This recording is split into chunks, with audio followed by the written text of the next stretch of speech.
Tabletop role-playing games are unique because they are community-based. They are social games that use rules to play out specific mechanics and gameplay loops. Whether you are playing or writing your next solo role-playing game, or planning a weekend event as part of your TTRPG club, or are just running an online game in your local server on Discord, these games are the products of a collective effort amongst artists, writers, designers, and so many more. Therefore, I thought it would be necessary to write a manifesto, a declaration to people in tabletop role-playing games declaring their love, passion, and thoughts about tabletops. So, inspired from a tabletop RPG jam called TTRPG Manifesto, I'm calling on people to start conceptualizing, creating, and collaborating. Firstly, with conceptualization, I want you to turn your tabletop RPG and D&D idea from just an idea into reality. 2, I want you to create. Once you have a concept, create something from it, even if it's small, awkward, or bad. I want you to put it out there in whatever capacity that might look like. It's going to be bad, but that's okay. And thirdly, collaborate. Reach out to others and work with them. Contribute to a community and nurture it to the best of your ability. This is less an essay and more of a declaration and discussion that has been going on in my mind. I believe a strong stance is what we need in an ever-complicated world as lovers of tabletop role-playing games. So, join me as I talk about what is this manifesto, why I chose those 3 C words, and what we can learn about not only ourselves, but the creative process of writing and developing TTRPG Manifesto. But some might be asking, why a manifesto? That is because a manifesto is an exclamation of one's position. I love writing essays, but an essay and video essays are generally limited to 4 types. One is argumentative, expository, narrative, and descriptive. Most of the writing, video or otherwise, for me, falls usually into a mixture of narrative and or argumentative. An essay is supposed to be concise, clear, and is usually analysis/close reading of a medium or multiple forms of content. A manifesto is not inherently concerned with that. As stated by the Oxford English Dictionary, a manifesto is a public declaration or proclamation, written or spoken, especially a printed declaration, explanation, or justification of policy issued by a head of state, government, or political party or candidate, or any other individual or body of individuals of public relevance as a school or movements in the arts.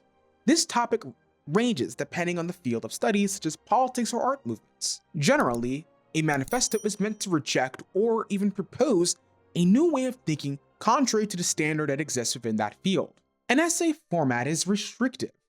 It is tied to the constraints of textual evidence, media analysis, and to an extent the bureaucratic process of academia. I am not saying that I do not have evidence to back up my claims. In fact, this very manifesto and everything alongside it has articles cited because it's intrinsic that I include them.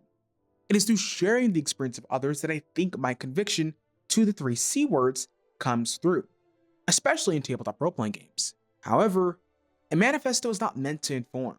The Communist Manifesto is deeply tied to the material reality of a burgeoning proletariat in contrast to an elite class of bourgeoisie. Marx based his work on the reality of working class politics. Likewise, art movements like futurism were a rejection of romanticism. Futurists, open quote, loved speed, noise, machines, pollution, and cities. They embraced the exciting new world. Futurism was focused on celebrating technology, urban modernity, and mechanical art. Respectively, these manifestos are based on their reality and are deeply inspired, whether it be academia, arts, or both. Yet, they are not essays, per se. They're not trying to inherently inform, though they can. They are commanding you with a deep conviction. They are trying to inspire you. Thus, I'm telling you to put your concepts into reality.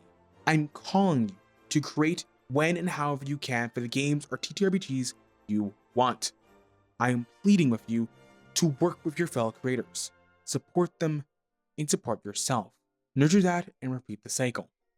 I'm asking you to move away, ultimately, the myth of an isolated artist or some savant genius. Call to action 1. Put your concept into reality. I know, shocking information. You could have easily figured that out on your own. Obviously, it's important to have a concept or idea for your next art project, especially in tabletop role-playing games. Another, less philosophical word for a concept is an idea. I point this out because if you leave your concept or idea inside, nothing will change. You simply have to put it out there. For some, that might be in the form of audio recordings to yourself. That could be notes on a sticky note or a piece of paper while you're on your shift at work. The concept will not be perfect. The game's layout is going to be messy. The video is going to be crunchy. The audio is going to sound like it's through a thin can, but that's okay. You do not even need any of that. Just put the idea into reality and come back to it when you're ready for the next step, creation. This is where things get interesting, because creation and being creative in tabletop role-playing games will take so many different avenues.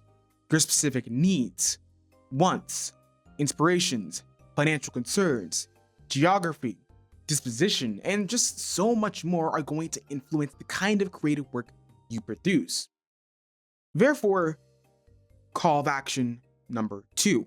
Identify what you love most about tabletop role-playing games. Ask yourself, what do you love most about it? Is it layout work? Is it podcasting, or more specifically, actual plays? Do you enjoy the audio engineering aspect that folks like maybe many side media might include in theirs? Do you like organizing events in your personal career? And more specifically, do you want to transfer that over into tabletop games? Do you enjoy the aspect of creating dungeons for VTTs or dungeon design? Do you have coding experience? And do you want to create websites for, say, TTRPG enjoyers? Do you prefer the actual business side of tabletop gaming? And do you gain a lot of value and personal enjoyment from that? I can't answer that question for you, but you need to identify what you love the most about this hobby. Put that into writing and then compare it with other aspects you don't enjoy or might not want to contribute to. For instance, before I was creating video essays, I loved writing, reading, and doing research. I grew up writing fanfiction and reading a lot of fiction and nonfiction books. So when I got into tabletop role-playing games, I did not see a lot of people writing essays about specific tabletop RPGs, or the things on their mind through a semi-academic outlook. I saw a creative opportunity to share my love for these games by writing about them and discussing them online, specifically through YouTube. Moving on to call to action number 3, create the things you love. Once you have figured out what you love about tabletop role-playing games, you just have to start creating. Write that video essay, start that art project, create that Kickstarter, submit that solo RPG to your given game jam. Create something, create anything. Register it into the internet, create that domain, do what it takes. I'm not saying you're going to make a lot of money, and in fact, this isn't about making a lot of money. For those who are in this, especially as a hobby, as a part-time, or who are just wanting to explore their creative niche, then you should do that regardless of whether it's going to be profitable. Do it because it brings you joy and it makes your soul feel full. Now, if you do and are business-minded, then I say go for that as well, but this isn't the video for that. And if you do have resources or people who are more business-minded in the TTRPG section and sector, please let me know down below in the comment section so that I can point you in the right direction and or resources. Once your creative juices start flowing, you'll start pulling from inspirations, books, TV, movies, video games, your personal experiences, your politics, and you will start to realize that your ideas, your thoughts, the things you care about and things you hate don't just come from nowhere. They come from somewhere. They come from inspiration points, and they most certainly come from other people. Which leads us into my call to action number 4. Collaboration is needed to keep the loop going. So collaborate. I emphasize collaboration because creating online can and is kind of isolating. When you have a job, a actual 9 to 5, whether it is blue collar or white collar, you have coworkers and colleagues to report to. You have deliverables that need to be met. You have a structure in place. You have a place to show up to from between the hours of 9 to 5 or whatever hours that you might work. Now, am I saying that it's perfect? No. And I also have to admit, labor protections in some countries like the US aren't exactly the best, especially when we live in a anti-union country. Generally speaking, when you work any kind of job in any kind of setting, there is a structure in place with a social aspect. When you are a freelancer, artist, or content creator, that socialization aspect is not nearly as present. A creative has to be everything. A marketer, social media personnel, accountant, administrator, scheduler, photographer, video editor, streamer, and the list goes on. This is not to disregard the benefit of being your own boss. People choose freelancing or creation, especially at the career level, due to control over their schedule, possibly safety, entrepreneurial goals, a deep passion for the craft, and just because it's super fun for some people. Rather, this is to point out that when you have no physical location to be, no social contract, and creative work that can take weeks, months, or even years of working without needing to talk to anyone, it can be extremely isolating. And that's not even getting into the politics of third spaces and the fact that some people in some countries don't have any places they can go to do work or creative work outside of the internet or, say, Discord. Nevertheless, I think this applies to my own work. I spend hours, days, and weeks sometimes working on projects. For example, my D&D is Not Woke video was a big project for Black History Month that required a lot of hours of writing, editing, thumbnail creation, citations, scheduling, and general research. I obviously had the general support of my friends, family, and loved ones, as well as a great community of others online and offline who enjoy my companionship. However, I was the only one who was working on this. That alone, when you magnify that, especially if you have a job for this, can be isolating, knowing that the only factor of success or metrics of success is a nebulous audience when it does not even need to be the case. In fact, collaboration is more than just asking someone to work on a creative piece with you. I think it encapsulates being an active member of your community and/or communities, online or offline. I join servers, online platforms, forums, and websites where I can volunteer my time and would support other people's works. That works for me because I know that by working with others, not only can I network with people who have my similar interests, but I can have a fun time doing it. This culminates in me sharing my time primarily between, right now, 2 online spaces, Historically Black Dice and TTRPG Academy. Historically Black Dice, which we will refer to as HBD, lets me play and run games with other Black TTRPG nerds. I get send funny memes and share that community aspect.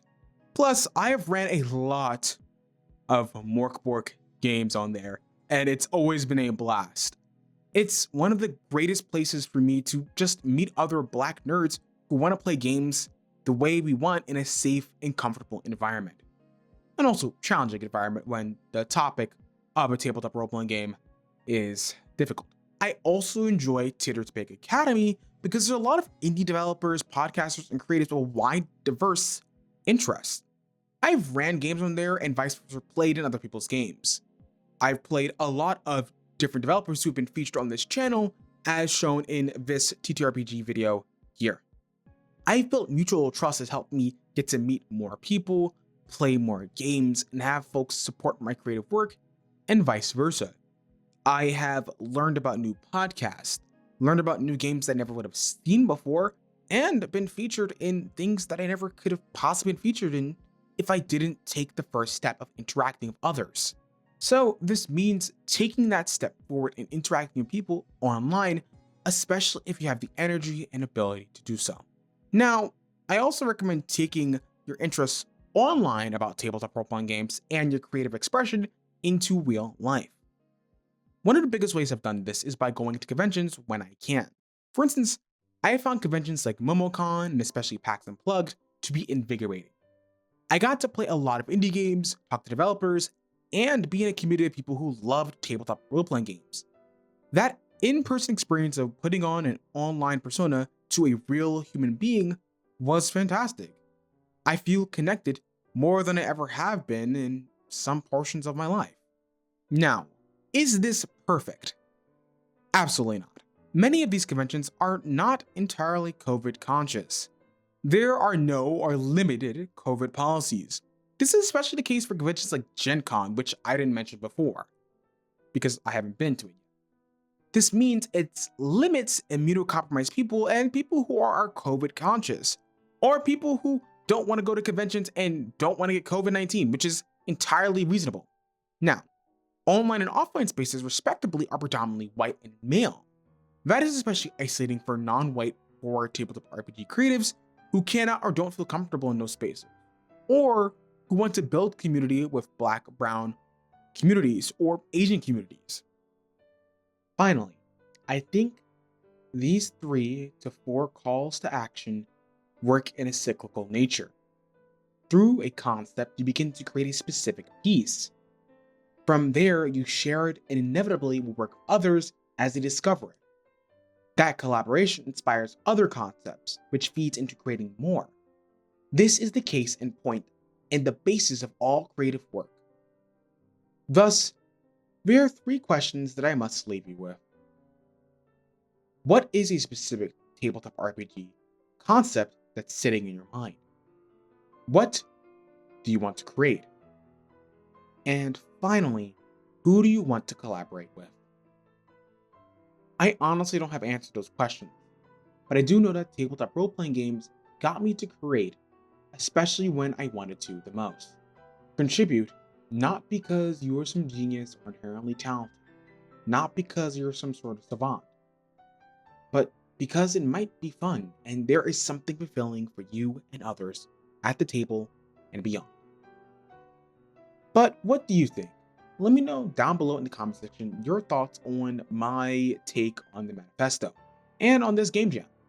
Last but not least, a special shout out to my Patreon supporters, Harrison Parker and Paul Lope, where you can support. You too can support my Patreon over here at patreon.com/flirtydisposition. I also have a coffee, also called Flirty Disposition, where you can have a one-time donation as well. And as always, I'm your average everyday queer host and creative, Flirty Disposition. Y'all have an awesome day. Ciao.